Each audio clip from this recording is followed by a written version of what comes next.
Are you a fan of games that allow you to make decisions and then shape the world based on the decisions that you make? If the answer is yes, then check out my review of Detroit Become Human, coming up next on Mumbles. Welcome back, everyone, to another episode of Mumbles. On today's episode of Mumbles, I'm bringing you guys another game review. And today's game review is on a game called Detroit Become Human. Now, before I get into any of that, I do want to ask you guys all a huge favor. If you have not already, please do subscribe to the channel, ring the little notification bell, and drop a like on the video. Guys, it just helps the channel to be found by a lot more people. The more the channel is seen by people, the bigger it will get. Blah, blah, blah, blah, blah, blah, blah. You guys get the idea. Thank you so much for putting up with me, for watching my videos, and for all the support that you give me. It really is appreciated. Now, guys, let's talk about Detroit Become Human. Guys, first things first, I do want to say that I gave Detroit Become Human an 8 out of 10 on our Mumbles review. Now, why did I do that? I'm about to tell you. But first things first, I do want to read you the description of this game so that you kind of understand what you are getting with this game. Detroit Become Human is the latest title in development by Quantic Dreams and expands on the studio's legacy of gripping narrative-driven experiences, Fahrenheit/Heavy Rain/Beyond Two Souls. Throughout this game, players will co-write the story through their actions of several protagonists in an ambiguously bending and thrilling narrative. Detroit Become Human is set in Detroit City during the year of 2038, after the city has been revitalized by the invention and introduction of androids into everyday life. But when androids start behaving as if they are alive, events begin to spin out of control. So guys, that's basically what this game is. I will say that throughout the course of this game, you will play as 3 different characters: Connor, Kara, and Marcus. What their roles are or anything about that, I'm not going to go into because it's better if you guys are surprised, and I don't want to have any spoilers here. But that is the basic idea of this game. Basically, you shape the story using QuickTime events and using your decisions as to what is going to happen in the world of Detroit. What will happen, only you can decide. But now, guys, we have to talk about the graphics, the soundtrack, and the controls. First off, the graphics in this game. This game is beautifully done. It's really, really realistic looking, and they did a great job for 2018 of making these graphics. Nothing but good things to say. Soundtrack-wise, this game has a popping soundtrack that actually matches what is going on in the environment. Something sad's going on, you will have some sad music. Something epic's going on, you will have some epic music, and so on and so forth. Nothing but good things to say here. Control-wise, guys, this game does use QuickTime events, and it does that for both the PC and the PlayStation 4. Now, guys, the QuickTime events are at sometimes a little bit complicated, and I'm not always a huge fan of them. I do think they're done pretty good in this game.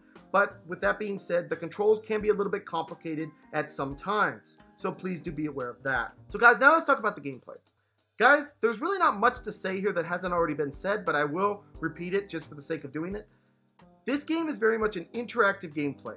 So basically, what happens is you're presented with a decision, you make a decision, and then there's an outcome or something that happens based off that decision.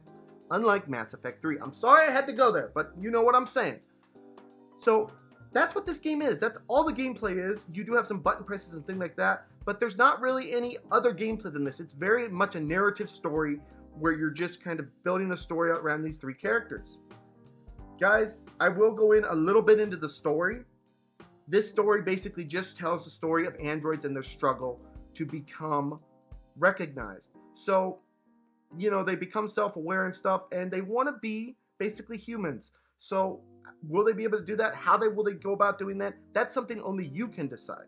There's a couple cons in this game, and the first one is that this story can be a bit slow-moving at times, especially in the beginning. Once it gets going, things are pretty good, but sometimes in the beginning of the game, you're like, man, I don't care about this. I don't want to do this. Why am I here? What is going on? And that can be a bit of a drag when you're starting out a game.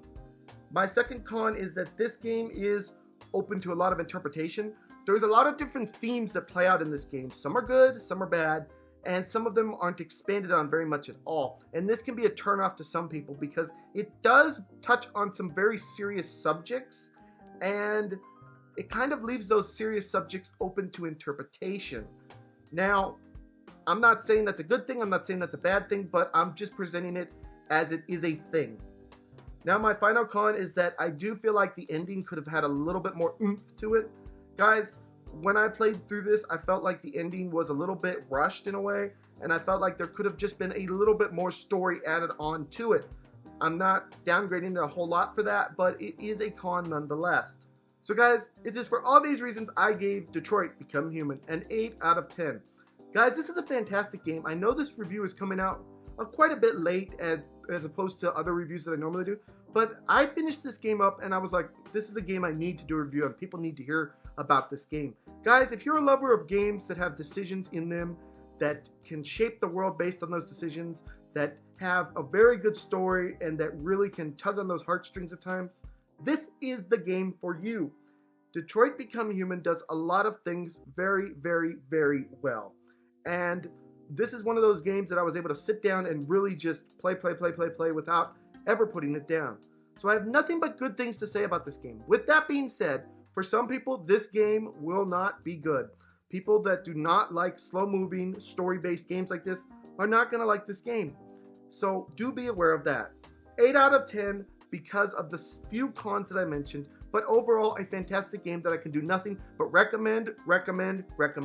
So anyways, guys, this has been my review of Detroit Become Human. I hope you guys all enjoyed this. Please smack that subscribe button, smack the like button, and smack all those buttons. And I'll see you guys all in the next video. Bye-bye, everyone. Take care.